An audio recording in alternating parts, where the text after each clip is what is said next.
Hey, welcome back to another video. How the government stops black people from getting money with Jane Elliott.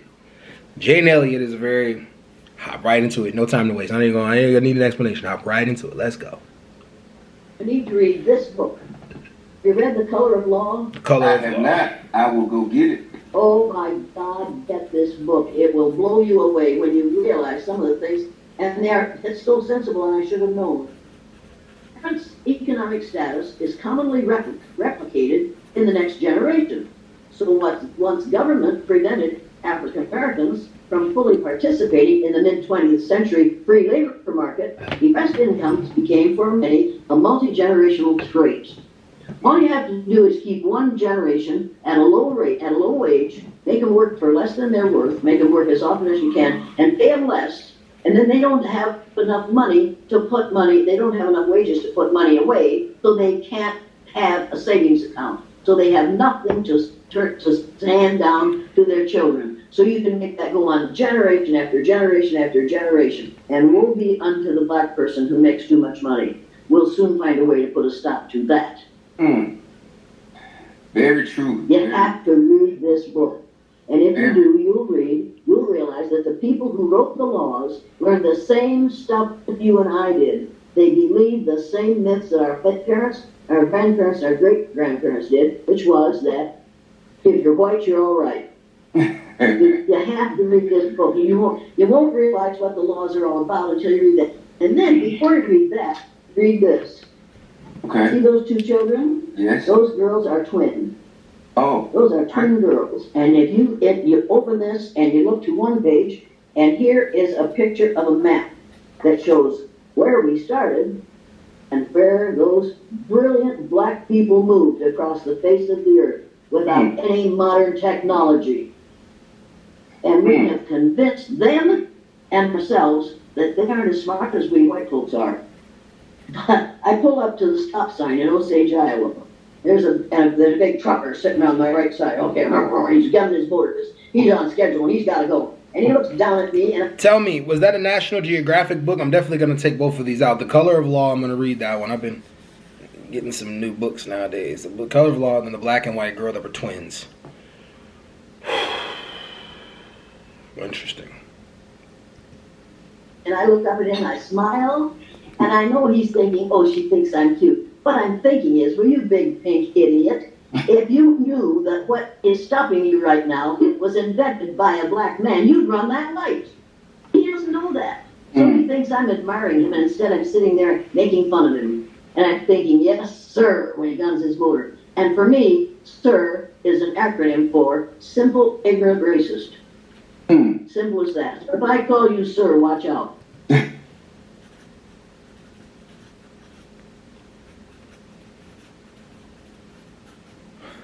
Simple, ignorant, racist is the acronym for SIR.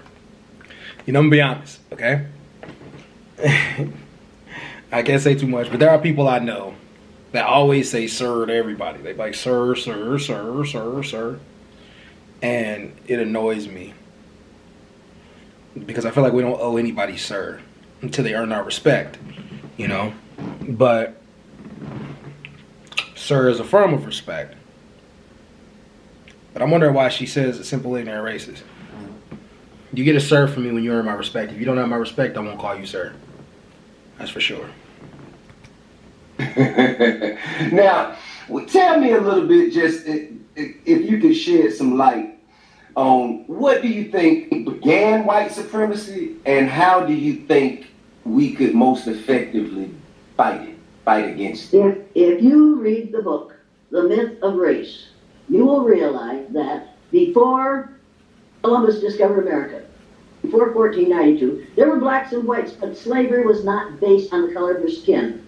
But then, during the Spanish Inquisition, Torquemada and company were trying to kill people who weren't Christian because it's, you know, you can bring people to Christ by killing them. They are much more worshipful when they're at their grave, evidently.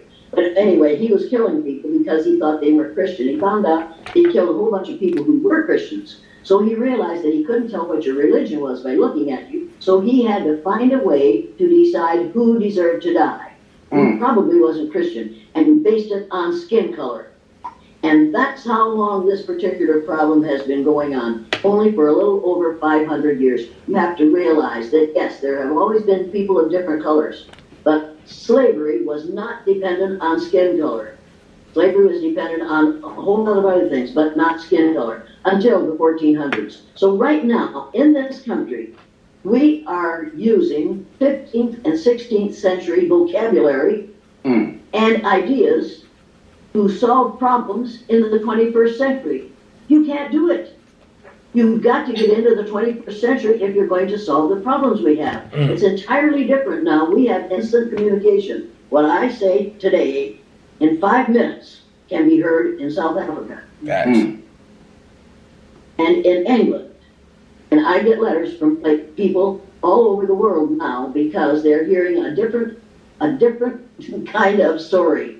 I don't believe in race. I believe there's only one race. It's the human race.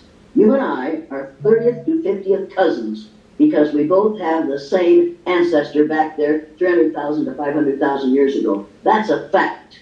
And if you don't like it, you have my sympathy, but you still have to be my cousin.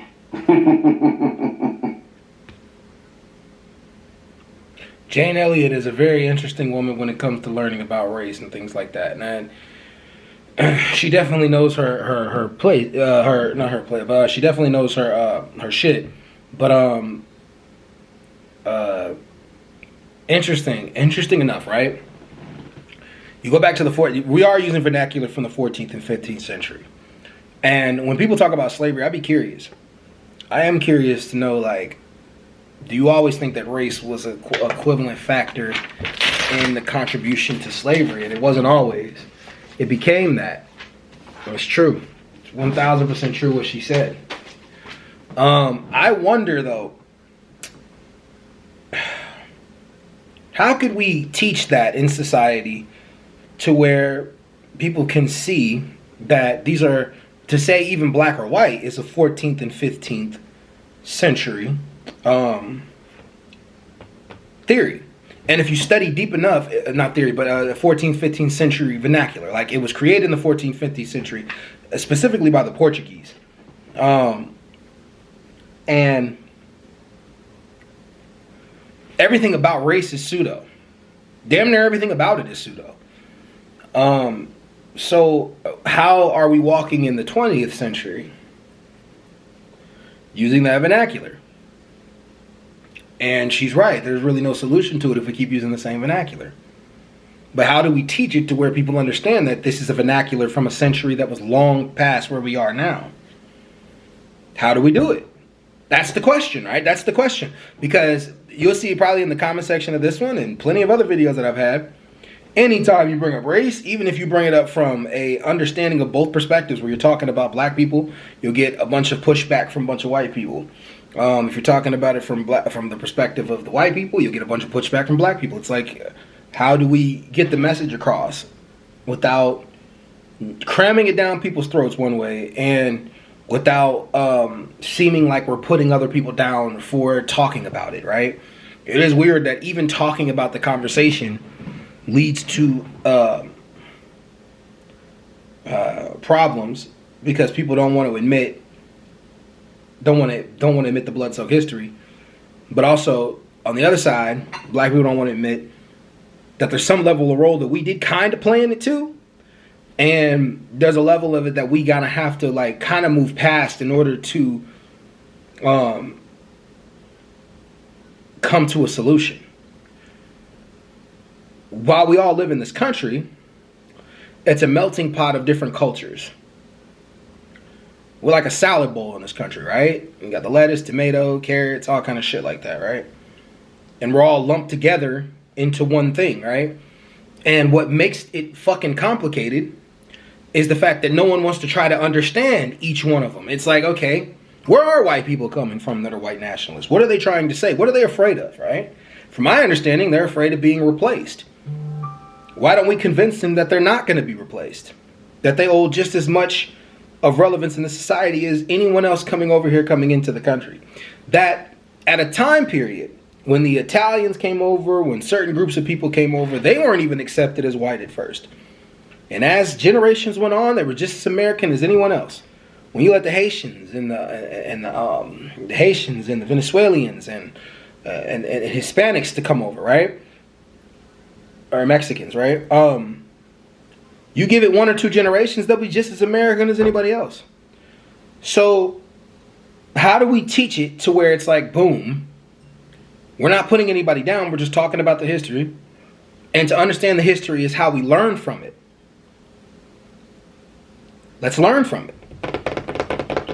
I don't know, y'all. I could teach on this channel. I really do want to teach. It's just hard because there's a lot of emotions attached to it, and people just don't want to hear the actual history. They're more like, oh, we didn't do anything wrong to you. Or on the other side of it, they're like, oh, why should we like white people? Some black people probably say, why should we even listen to Jane Elliott? Not knowing her credentials. It's a lot. All right, y'all, but I'm out. Peace.